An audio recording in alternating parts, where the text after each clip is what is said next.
ಪುರಿ ಜಗನ್ನಾಥ ದೇವರನ್ನೇ ಮೋದಿಯ ಭಕ್ತರನ್ನಾಗಿ ಮಾಡಿದ್ದಾರೆ. ದೇವಾನುದೇವತೆಗಳನ್ನ ಪೂಜೆ ಮಾಡ್ತಿದೀವಲ್ಲ, ಅದೆಲ್ಲವನ್ನ ತುಳಿದು ಮೆಟ್ಟಿ ನಿಂತಹ ಒಬ್ಬ ವ್ಯಕ್ತಿ ಅದು ಮೋದಿ. ಮೋದಿಯನ್ನ ಹೊಗಳಿದ್ರು. ಆ ಹೊಗಳಿದಂತ ಎಲ್ಲ ವ್ಯಕ್ತಿಗಳಿಗೆ ಉನ್ನತ ಹುದ್ದೆಗಳನ್ನ, ಮಂತ್ರಿ ಪದವಿಗಳನ್ನ ಅಥವಾ ರಾಜ್ಯಪಾಲ ಹುದ್ದೆಗಳನ್ನ ಕೊಟ್ಟರು. ಯಾವ್ಯಾವ ವ್ಯಕ್ತಿಗಳು ಮೋದಿಯನ್ನು ಹೊಗಳಿದ್ರು ಅಂತಹ ಶ್ರೀಮಂತರಿಗೆ ಅವರ ಆಸ್ತಿ ದಿನದಿಂದ ದಿನಕ್ಕೆ ಹೇರ್ತಾ ಇದೆ. ದೇವರು ಯಾರು ಅಂತ ಹೇಳಿದ್ರೆ ಧರೆಗಿಳಿದ ದೇವಮಾನವ ಮೋದಿಯೇ ದೇವರು. ಸ್ನೇಹಿತರೆ ನಮಸ್ಕಾರ, ನಾನು ಹನುಮೇಗೌಡ. ಸಂಬಿತ್ ಪಾತ್ರ ಅವರು ಬಿಹಾರದಲ್ಲಿ ಮೊನ್ನೆ ಮಾತನಾಡ್ತಾ ಪುರಿ ಜಗನ್ನಾಥ ಆ ದೇವರು ಮೋದಿಯ ಭಕ್ತ, ಇಲ್ಲಿಯವರೆಗೆ ಏನು ಹೇಳ್ತಾ ಇದ್ರು ಅದಕ್ಕೆ ತದ್ವಿರುದ್ಧವಾಗಿ, ಅಂದ್ರೆ ನಾವೆಲ್ಲರೂ ಮೋದಿಯ ಭಕ್ತರು ಅಂತ ಹೇಳ್ತಿದ್ದಂತಹ RSS BJPಯ ಮಂದಿ ಇವತ್ತು ದೇವರನ್ನೇ, ಪುರಿ ಜಗನ್ನಾಥ ದೇವರನ್ನೇ ಮೋದಿಯ ಭಕ್ತರನ್ನಾಗಿ ಮಾಡಿದ್ದಾರೆ. ಬರೀ ಅಷ್ಟು ಮಾತ್ರ ಅಲ್ಲ, ಮೋದಿ ರಾಮನ ಅವತಾರ, ಕೃಷ್ಣನ ಅವತಾರ, ಧರೆಗಿಳಿದ ದೇವಮಾನವ ಇತ್ಯಾದಿ ಎಲ್ಲ ವರ್ಣನೆಗಳನ್ನು ಮಾಡ್ತಾ ಇದ್ದಾರೆ. ಇದು ಯಾಕೆ ಇದು ಈ ಲೆವೆಲ್ವರೆಗೆ ಬಂದಿದ್ದು, ಏನಿದರ ಹಿಂದೆ ಇರುವಂಥದ್ದು ಅಂತ ಯೋಚನೆ ಮಾಡಿದಾಗ ನನಗೊಂದು ಹೊಳಿತಾ ಇದೆ.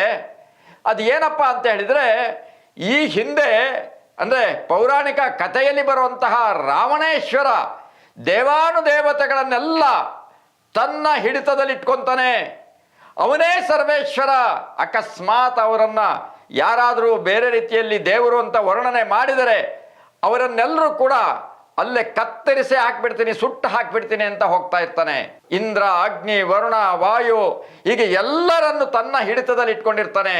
ಅಂತಹ ಕಥೆಯನ್ನ ನಾವು ಕೇಳಿದೀವಿ. ಅದೇ ರೀತಿಯ ಪರಿಸ್ಥಿತಿ ಇವತ್ತು ದೇಶದಲ್ಲಿ ಬಂದಿದೆ. ಯಾರು ಈ ದೇಶದಲ್ಲಿ ನಾವೆಲ್ಲರೂ ಕೂಡ ದೇವರನ್ನ, ಅದು ರಾಮನೋ, ಕೃಷ್ಣನೋ, ಬುದ್ಧನೋ, ಬಸವನೋ ಅಥವಾ ಈ ದೇಶದ ಶಿವ, ಪಾರ್ವತಿ ಇತ್ಯಾದಿ ದೇವಾನುದೇವತೆಗಳನ್ನ ಪೂಜೆ ಮಾಡ್ತಿದೀವಲ್ಲ, ಅದೆಲ್ಲವನ್ನ ತುಳಿದು ಮೆಟ್ಟಿ ನಿಂತಹ ಒಬ್ಬ ವ್ಯಕ್ತಿ ಅದು ಮೋದಿ. ಆತನೇ ನಿಜವಾದ ಸರ್ವೇಶ್ವರ ಅನ್ನೋ ರೀತಿಯಲ್ಲಿ ಇವತ್ತು ಸಂಘ ಪರಿವಾರದವರು, ವಿಶೇಷವಾಗಿ ಹೊಗಳು ಭಟ್ಟರು ಮೋದಿಯನ್ನ ಹೊಗಳಲಿಕ್ಕೆ ಪ್ರಾರಂಭ ಮಾಡಿದ್ದಾರೆ. ಏನಿದರ ಹಿಂದೆ ಇರುವಂತ ಕತೆ ಅಂತ ಕೇಳಿದ್ರೆ, ಸೂಕ್ಷ್ಮವಾಗಿ ನಿಮಗೆ ಹೇಳಬೇಕು ಅಂತ ಹೇಳಿದ್ರೆ, ಯಾರ್ಯಾರು ಮೋದಿಯನ್ನ ಹೊಗಳಿದ್ರು ಆ ಹೊಗಳಿದಂಥ ಎಲ್ಲ ವ್ಯಕ್ತಿಗಳಿಗೆ ಉನ್ನತ ಹುದ್ದೆಗಳನ್ನ, ಮಂತ್ರಿ ಪದವಿಗಳನ್ನ ಅಥವಾ ರಾಜ್ಯಪಾಲ ಹುದ್ದೆಗಳನ್ನ ಕೊಟ್ಟರು. ಅನೇಕರನ್ನ ಸುಪ್ರೀಂ ಕೋರ್ಟಿನ ಜಡ್ಜನ್ನಾಗಿ ಕೂಡ ನೇಮಕ ಮಾಡಿದರು. ಆದರೆ ಯಾರು ಮೋದಿಯ ವಿರುದ್ಧ ನಿಂತ್ಕೊಂಡ್ರು ಅಂಥವ್ರಿಗೆಲ್ರಿಗೂ ಕೂಡ ಶಿಕ್ಷೆ ಕೊಡುವಂಥದ್ದನ್ನು ಮಾಡಿದರು. ಕೆಲವರನ್ನ ಜೈಲಿನಲ್ಲಿ ಕೊಳಿಸ್ತಾ ಇದ್ದಾರೆ. ಅಂತಹ ವ್ಯಕ್ತಿ ಗುಜರಾತ್ನ ಒಬ್ಬ ಸಂಜೀವ್ ಭಟ್ ಅಂತ ಅನ್ನೋದನ್ನ ನಾವು ನಿಮಗೆ ಹೇಳಬಹುದು. ಯಾರ್ಯಾರು ಮೋದಿಯ ಪರವಾಗಿ ಕೆಲಸ ಮಾಡಿದ್ರು ಅವರೆಲ್ಲರೂ ಕೂಡ ಹುದ್ದೆಯನ್ನು ತಗೊಂಡ್ರು. ಈ ದೇಶದ ಜನರ ಹಿತವನ್ನ ಬಯಸಬೇಕಾದಂತಹ ಜಾಗದಲ್ಲಿ ನಿಂತು ಆರ್ಥಿಕ ತಜ್ಞರಾದಂತಹ ಅನೇಕ ವ್ಯಕ್ತಿಗಳು, ನಮಗೆ ಗೊತ್ತಿರಬಹುದು RBIನ ಪ್ರಮುಖರನ್ನ ಯಾವ ರೀತಿ ನಿರ್ಲಕ್ಷ್ಯದಿಂದ ಅವರಿಗೆ ಅಗೌರವದಿಂದ ಮನೆಗೆ ಕಳಿಸ್ಕೊಟ್ರು ಅನ್ನೋಂಥದ್ದು. ಇದನ್ನ ನೋಡಿದಾಗ ಇವತ್ತು ಮೋದಿಯ ಜೊತೆಯಲ್ಲಿರುವಂತಹ ಅಥವಾ ಅವರ ಪಕ್ಕದಲ್ಲಿರುವಂತಹ ವ್ಯಕ್ತಿಗಳು ಒಂದು ಅವರ ಹೊಗಳಿ ಅವರು ಮೇಲಕ್ಕೆ ಬಂದಿದ್ದಾರೆ. ಅದೇ ಕಾರಣಕ್ಕಾಗಿ ಮೋದಿ ಈ ಹಿಂದೆ ಯಾರನ್ನ ಭ್ರಷ್ಟರು ಅಂತ ಹೇಳಿದ್ರು ಆ ಎಲ್ಲ ಭ್ರಷ್ಟರು BJPಯಲ್ಲಿ ಇವತ್ತು ಸೇರ್ಕೊಂಡಿದ್ದಾರೆ. ಯಾವ್ಯಾವ ವ್ಯಕ್ತಿಗಳು ಮೋದಿಯನ್ನು ಹೊಗಳಿದ್ರು ಅಂತಹ ಶ್ರೀಮಂತರಿಗೆ ಅವರ ಆಸ್ತಿ ದಿನದಿಂದ ದಿನಕ್ಕೆ ಹೇರ್ತಾ ಇದೆ, ಹೆಚ್ಚಿಸ್ಕೊಳ್ತಾ ಇದ್ದಾರೆ. ಇದನ್ನ ನಾವು ಗಮನಿಸಬಹುದು. ಅಂದರೆ ಇನ್ನು ಮುಂದೆ ಈ ದೇಶದಲ್ಲಿ ಒಂದು ವ್ಯವಸ್ಥೆ ಬಂದು ನಿಲ್ಲಬಹುದು. ಅದು ಏನು ಅಂತ ಹೇಳಿದರೆ, ಒಂದು ದೇಶ, ಒಂದು ಕಾನೂನು, ಒಂದು ಎಲೆಕ್ಷನ್ ಅಷ್ಟ ಮಾತ್ರ ಅಲ್ಲ. ಈ ದೇಶದಲ್ಲಿ ಇನ್ನು ಮುಂದೆ ಒಂದೇ ದೇವರು ಪೂಜೆ ಮಾಡುವಂತಹ ಪರಿಸ್ಥಿತಿಯನ್ನು ತಂದು ನಿಲ್ಲಿಸ್ತಾರ.